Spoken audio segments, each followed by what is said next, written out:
नमस्कार, स्वागत है साहित्यिक झरोका चैनल पर। हम कर रहे हैं हिंदी साहित्य के भक्ति काल के वस्तुनिष्ठ प्रश्न। ये प्रश्न हमने हिंदी साहित्य एवं भाषा का वस्तुनिष्ठ इतिहास नामक पुस्तक से लिए हैं, जो कि पांडे बंधुओं द्वारा रचित है। और इस पुस्तक के आधार पर हम जो कॉम्पिटिटिव एग्ज़ाम होते हैं उनकी तैयारी के लिए ये प्रश्न कर रहे हैं। तो आइए देखते हैं आज के प्रश्न। रविंद्रनाथ टैगोर ने लिखा है, वाल्मीकि ने सर्वप्रथम नर काव्य का प्रवर्तन किया। नर काव्य किसको आधार बनाकर लिखा गया? राम को आधार बनाकर लिखा गया। और किसने बताया है? रविंद्रनाथ टैगोर के ये विचार हैं। मीराबाई के एक पत्र के जवाब में गोस्वामी तुलसीदास ने निम्नांकित पद कही थी। ये पंक्तियां कौन सी है? जो विनय पत्रिका में संकलित है। जाके प्रिय न राम वैदेही, तजिए ताहि कोटि वैरिसम जदपि परम स्नेही। कि वो हमारे करोड़ों वैरियों के समान है, चाहे वो कितना ही परम स्नेही है, लेकिन जिसके प्रिय राम और वैदेही नहीं है वो हमारे लिए कोई महत्व नहीं रखता। तो यहाँ पर मीराबाई के पत्र के जवाब में गोस्वामी जी ने ये विचार कहे थे। अंग्रेजी भाषा का वैज्ञानिक बिम्स में ने तुलसीदास की भाषा को पुरानी बैसवाड़ी कहा है। यानी जो तुलसीदास की भाषा है उस भाषा पर अपने विचार जो बिम्स ने दिए हैं वो ये ऐसे हैं कि तुलसीदास की भाषा पुरानी बैसवाड़ी है। सगुण धारा की अगर बात करें तो सबसे पहले कृष्ण भक्ति शाखा है। यहाँ पर कृष्ण का सर्वप्रथम उल्लेख कहाँ मिलता है? ऋग्वेद के 8वें मंडल के 85वें सूक्त के रचयिता के रूप में मिलता है। और ये एक ऋषि का नाम है। इसमें रचयिता कौन है? रचना करने वाला, और ये एक ऋषि हैं। संस्कृत साहित्य में सर्वप्रथम कृष्ण के अलौकिक कर्मों का वर्णन ईस्वी पूर्व प्रथम शताब्दी के कवि अश्व घोष के बुद्ध चरित्र में मिलता है। यानी कृष्ण शब्द कहाँ से शुरू हुआ, कहाँ कहाँ इसका प्रारंभिक अवस्था में इस पर वर्णन किया गया है, कहाँ इस शब्द का प्रयोग किया गया है, वो हम जान रहे हैं। तो ये आप यहाँ ध्यान में रखेंगे कि संस्कृत साहित्य में अगर देखें तो सर्वप्रथम जो कृष्ण के अलौकिक कर्म है उसका वर्णन अश्व घोष की जो रचना है बुद्ध चरित्र, उसमें मिलता है। राधा का प्रथम वर्णन हाल की प्रकृत रचना गाथा सत्सई या गाथा सप्तशती में हुआ है, जो पहली शताब्दी या प्रथम शताब्दी की रचना है। और ये किसकी रचना है? कवि हाल की ये रचना है। कृष्ण भक्त कवियों का आधार ग्रंथ भागवत महापुराण है। यानी जो कृष्ण भक्ति से जुड़े हुए कवि हैं, जो कृष्ण से प्रभावित हैं, वो भागवत महापुराण के कारण ही प्रभावित हैं, या यहीं से उन्होंने कृष्ण को नायक के रूप में लिया है या स्वीकार किया है। इसके बाद अगर देखें तो कृष्ण काव्य परंपरा के प्रमुख संप्रदाय और आचार्य या प्रवर्तकों का अगर हम बात करें तो वहाँ ये वर्णन इस प्रकार से रहेगा। ये काल क्रमानुसार है, ये आप ध्यान में रखेंगे। सबसे पहले है आचार्य निम्बकाचार्य। इनका जन्म 1114 ईस्वी माना जाता है और इनकी मृत्यु 1162 ईस्वी स्वीकार की गई है। इनका जो जन्म स्थान है ये निम्बापुर है। इनके गुरु नारद मुनि है। संप्रदाय इनका सनकादि संप्रदाय है। अगर दार्शनिक मत की बात करें तो ये द्वैताद्वैतवाद से जुड़े हुए हैं या इस मत के प्रवर्तक ये माने गए हैं। उसके बाद आते हैं वल्लभाचार्य। वल्लभाचार्य का समयकाल अगर हम देखें तो इनका जन्म है 1478 ईस्वी और इनकी मृत्यु है 1530। इनका जन्म स्थान चंपारण माना गया है। गुरु इनके विष्णु स्वामी है। संप्रदाय ये रुद्र संप्रदाय से जुड़े हैं और दार्शनिक मत इनका शुद्धाद्वैतवाद है। उसके बाद स्वामी हरिदास की अगर हम बात करें तो इनका जन्म काल भी 1478 ईस्वी है और मृत्यु इनकी 1578 मानी गई है। वृंदावन नामक जो स्थान है वो जन्म स्थान है इनका। कुछ जो है राजपुर को भी मानते हैं। गुरु इनके आसधीर हैं और संप्रदाय ये सखी संप्रदाय से जुड़े रहे हैं। उसके बाद है चैतन्य महाप्रभु। जन्म इनका 1486 ईस्वी है और मृत्यु 1533 स्वीकार की गई है। ये नवद्वीप बंगाल में इनका जन्म स्थान माना गया है। और केशव भारती इनके गुरु हैं। संप्रदाय ये गौड़ीय संप्रदाय से जुड़े हैं और अचिंत्य भेदाभेदवाद इनका जो दार्शनिक मत है वो है। उसके बाद हित हरिवंश की अगर बात करें तो 1502 ईस्वी में इनका जन्म और 1552 ईस्वी में इनकी मृत्यु स्वीकार की गई है। ये बांदा गांव मथुरा से जुड़े रहे हैं, ये इनका जन्म स्थान है। इनके गुरु है गोपाल भट्ट और संप्रदाय कौन सा है? राधा वल्लभ संप्रदाय है। ये कृष्ण काव्य परंपरा के कवि हैं या प्रवर्तक है। ये जो दार्शनिक विचार हैं इनके ये प्रवर्तक हैं। कवि हाल का वास्तविक नाम अगर देखें तो शालिवाहन था, जो प्रथम शताब्दी में प्रतिष्ठानपुर के राजा थे। भागवत पुराण का रास शब्द अगर देखें तो ये शरद रास है तथा गीत गोविंद का बसंत रास है। यानी भागवत पुराण का जो रास है वो शरद रास तथा गीत गोविंद का बसंत रास है। बंगाल के अंतिम शासक राजा लक्ष्मण सेन के सभा कवि जयदेव ने 12 सर्गों में कोमलकांत पदावली में गीत गोविंद की रचना की है। ये हम सब जानते हैं, प्रसिद्ध रचना है, जयदेव की है गीत गोविंद। 12 इसमें सर्ग हैं और ये बंगाल के अंतिम शासक राजा लक्ष्मण सेन के सभा के कवि थे। कौन है? जयदेव। भागवत महापुराण में कुल 12 स्कंद है, ये आप ध्यान में रखेंगे। इसके बाद है सनकादि या निम्बार्क संप्रदाय। भक्ति के निमित्त विष्णु के स्थान पर कृष्ण के सगुण रूप का जो सर्वप्रथम प्रतिपादन किया वो किसने किया? निम्बार्काचार्य ने किया। यानी है तो ये विष्णु के ही अवतार, लेकिन विष्णु के स्थान पर कृष्ण को कौन लेकर आए? निम्बार्काचार्य लेकर आए। निम्बार्काचार्य का मूल नाम नियमानंद था। निम्बार्क का अर्थ है नीम पर सूर्य के दर्शन करने वाला। तो ये क्या है? इनके नाम का इनका अर्थ है कि नीम पर सूर्य के दर्शन करने वाला। निम्बार्क को भगवान कृष्ण के सुदर्शन चक्र का अवतार माना जाता है। इनका एक नाम सुदर्शन भी था। पूछा जा सकता है कि सुदर्शन चक्र के अवतार कौन है? तो निम्बार्क हैं। निम्बार्क संप्रदाय में कृष्ण के वामांग में सुशोभित राधा के सवकीय रूप का विधान है। यानी बाएं भाग में राधा विराजमान है कृष्ण के। किसमें? निम्बार्क संप्रदाय में। निम्बार्काचार्य के 4 शिष्य थे, श्री निम्बासाचार्य, औदुम्बाचार्य, गौरमुखाचार्य और लक्ष्मण भट्ट। श्री निवासाचार्य ने वेदांग कौस्तुभ ग्रंथ की रचना की है। निम्बार्काचार्य ने 5 ग्रंथों की रचना की: वेदांत पारिजात सौरभ, देशश्लोकी, श्री कृष्ण स्तव राज, मंत्र रहस्य, षोडशी और प्रपन्न कल्पवल्ली। ये इनकी 5 प्रमुख रचनाएं हैं। निम्बार्क संप्रदाय की सबसे बड़ी गद्दी कहाँ पर है? राजस्थान के सलेमाबाद में स्थापित है। ये आप ध्यान में रखें कि निम्बार्क संप्रदाय की सबसे बड़ी गद्दी राजस्थान में है और राजस्थान के भी सलेमाबाद नामक स्थान पर वो स्थित है।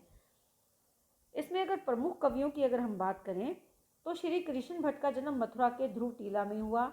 और कब हुआ? सन 1538 ईस्वी में हुआ।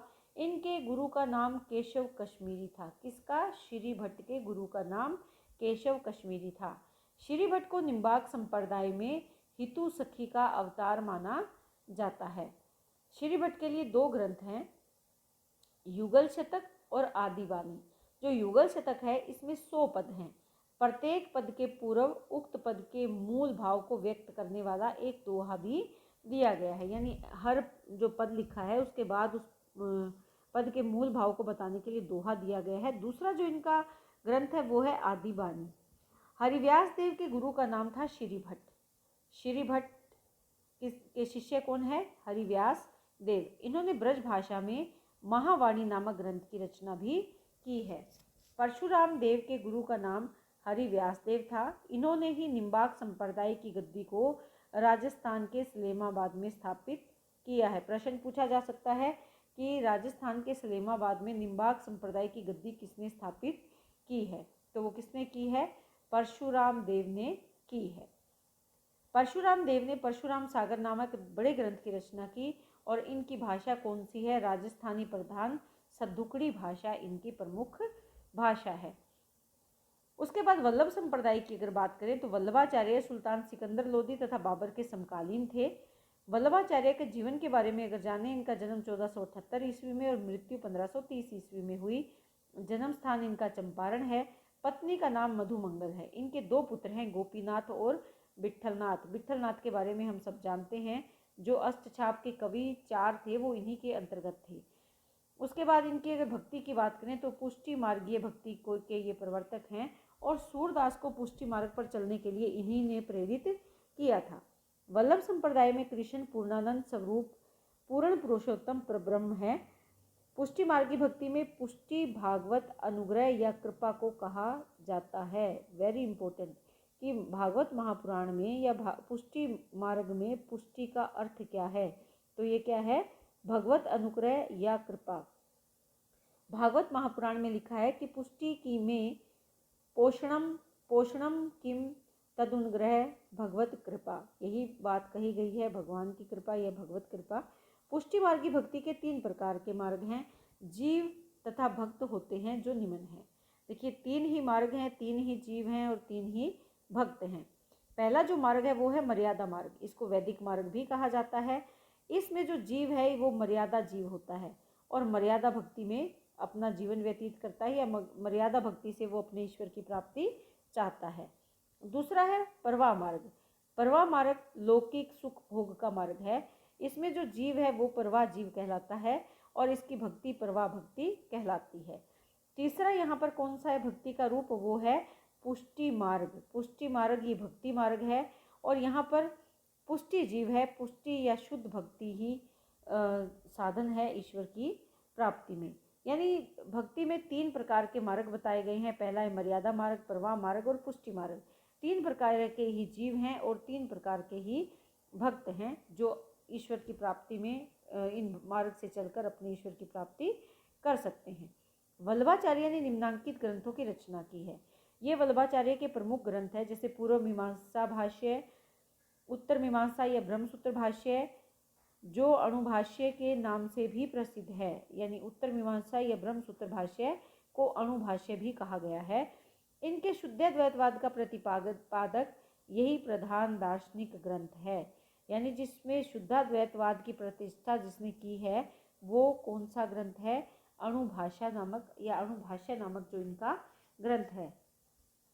श्रीमद् भागवत की सूक्ष्म टीका का तथा सुबोधनी टीका, तत्वदीप निबंध, ये इनके प्रमुख ग्रंथ है जिनकी हम यहाँ पर बात कर रहे हैं। ये मुख्यतः 3 है। एक है पूर्व मीमांसा भाष्य, दूसरा उत्तर मीमांसा या ब्रह्मसूत्र, इसे अणुभाष्य भी कहा गया है। अगर पूछा जाए कि शुद्धाद्वैतवाद का प्रतिपादक ग्रंथ कौन सा है तो वो अणुभाष्य है। उत्तर मीमांसा भी कह सकते हैं, ब्रह्मसूत्र भी कह सकते हैं। उसके बाद तीसरा यहाँ पर है श्रीमद् भागवत की सूक्ष्म टीका या सुबोधनी टीका। उसके बाद चौथा क्या है, तत्वदीप निबंध है। अणुभाष्य वल्लभाचार्य का अधूरा ग्रंथ था जिसे उनके पुत्र विट्ठलनाथ ने पूरा किया है। वल्लभ संप्रदाय में अष्टयाम की सेवा का उल्लेख किया गया है। यानी 8 पहर की जो सेवा है उसका वर्णन मिलता है किसमें, वल्लभ संप्रदाय में। ये 8 या अष्टयाम क्या है, इसमें सबसे पहले अगर देखें तो मंगलाचरण है, मंगल आचरण, श्रृंगार है, ग्वाल है, राजयोग है, उत्थापन है, भोग है, संध्या आरती है और शयन है। ये सभी दैनिक कार्य हैं जो वल्लभाचार्य या वल्लभ संप्रदाय में ये किए जाते हैं, जो कि वल्लभाचार्य द्वारा ये प्रचारित और प्रसारित संप्रदाय हैं। 1519 ईस्वी में वल्लभाचार्य के शिष्य पूरनमल खत्री ने गोवर्धन पर्वत पर श्रीनाथ जी का मंदिर बनाया, जिसका प्रबंध दायित्व कृष्णदास पर था। मोस्ट इम्पोर्टेंट है कि वल्लभाचार्य के किस शिष्य ने गोवर्धन पर्वत पर मंदिर बनाया था श्रीनाथ जी का, तो पूरनमल खत्री थे। और इस मंदिर का दायित्व किसके पास का, प्रबंध का कृष्णदास के पास। गोविंद गोस्वामी विट्ठलनाथ सन 1565 ईस्वी में 4 वल्लभाचार्य और 4 अपने शिष्यों को मिलाकर अष्टछाप की स्थापना इन्होंने की थी। वल्लभाचार्य के कुल 84 तथा विट्ठलनाथ के कुल 252 शिष्य थे। अष्टछाप के कवि इनमें प्रमुख है, इनके बारे में हम जानेंगे। सबसे पहले यहाँ पर है कुंभन दास। कुंभन दास वल्लभाचार्य के शिष्य थे और इनका जन्म स्थान जमुनावतो है जो कि उत्तर प्रदेश में है। जन्म इनका 1468 ईस्वी में हुआ और मृत्यु 1583 ईस्वी में। दूसरे प्रमुख कवि जो हैं सूरदास हैं। सूरदास का जन्म 1478 ईस्वी में और मृत्यु 1583 ईस्वी में मानी गई है। ये भी वल्लभाचार्य के ही शिष्य थे। जन्म इनका सिही नामक क्षेत्र में हुआ, ये भी उत्तर प्रदेश में। उसके बाद परमानंद दास हैं जो कि 1493 ईस्वी में जन्म माना गया है, वल्लभाचार्य के शिष्य हैं। जन्म इनका कन्नौज में हुआ। कृष्ण दास हैं, 1496 ईस्वी में जन्म और 1578 ईस्वी में मृत्यु है। ये भी वल्लभाचार्य के शिष्य हैं और चिलोत्रा नामक गुजरात में जो स्थान है वहाँ इनका जन्म हुआ था। ये वही कृष्ण दास हैं जो श्रीनाथ जी के मंदिर का प्रबंध कार्य देख रहे हैं। गोविंद स्वामी का जन्म 1505 और मृत्यु 1585।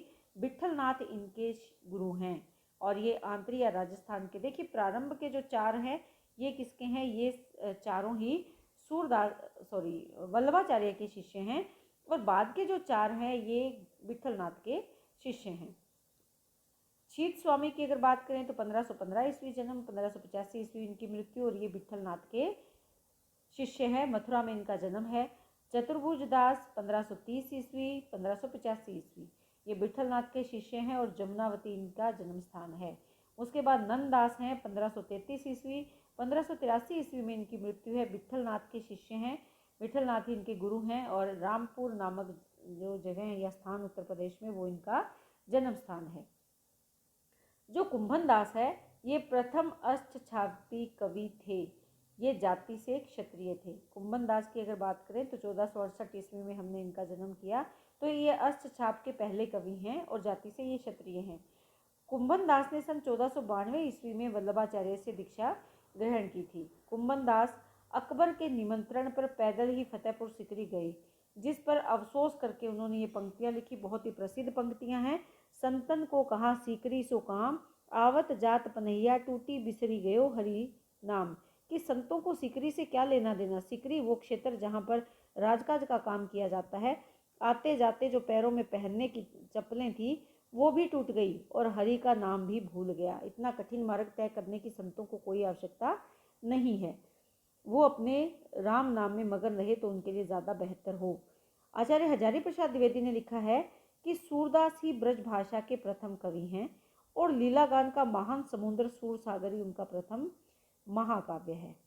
सूरदास का जन्म बैसाख शुक्ल पंचमी को हुआ। इस दिन मंगलवार था और संवत 1535 विक्रम को हुआ। ये वल्लभाचार्य से 10 दिन ही छोटे थे। सूरदास के जन्म स्थान के संबंध में 2 मत हैं। कुछ इसका जन्म स्थान रूनकता मानते हैं गऊ घाट पर। इसमें श्याम सुंदर दास, रामचंद्र शुक्ल और हजारी प्रसाद द्विवेदी इस बात से सहमत है कि इनका जन्म स्थान रूनकता में हुआ। लेकिन जो कुछ विद्वान हैं वो ये मानते हैं, जैसे वार्ता साहित्य या डॉक्टर नगेंद्र और गणपति चंद्रगुप्त ये मानते हैं कि इनका जन्म स्थान सीही है, जो कि उत्तर प्रदेश में माना गया है। कुछ एक जगह ऐसी भी है जहां सूरदास का जन्म स्थान गुड़गांव के नज़दीक हरियाणा में भी मानते हैं। वल्लभाचार्य ने सूरदास को भगवत लीला वर्णन करने का उपदेश दिया था। उन्होंने कहा था कि सूर हवे के काहे को घिघियात है, कछु भगवत लीला वर्णन करो। कि तुम सूर हो फिर गिड़गिड़ा क्यों रहे हो, भगवान की लीला का वर्णन करो। और इसी से प्रेरित होकर सूरदास ने भगवत लीला गान शुरू कर दिया था। दास्य भाव के बजाय वात्सल्य भाव में लिखना उन्होंने शुरू कर दिया था, या पदों की रचना उन्होंने प्रारंभ कर दी थी। सूरदास द्वारा रचित 25 ग्रंथ बताए जाते हैं, जिसमें से 3 ही उपलब्ध हैं, सूरसागर, सुरसारावली और साहित्य लहरी। सूरदास की रचनाओं का सर्वप्रथम संपादन कलकत्ता में हुआ। सन 1841 ईस्वी में राग कल्प द्रुम नाम से इसका संपादन किया गया। कहाँ पर किया गया? कलकत्ता में किया गया 1841 ईस्वी में। तो ये हमारे आज के महत्वपूर्ण प्रश्न हैं। उम्मीद करती हूँ कि आपको ये उपयोगी सिद्ध हो, ऐसी मेरी कामना है। बहुत बहुत धन्यवाद।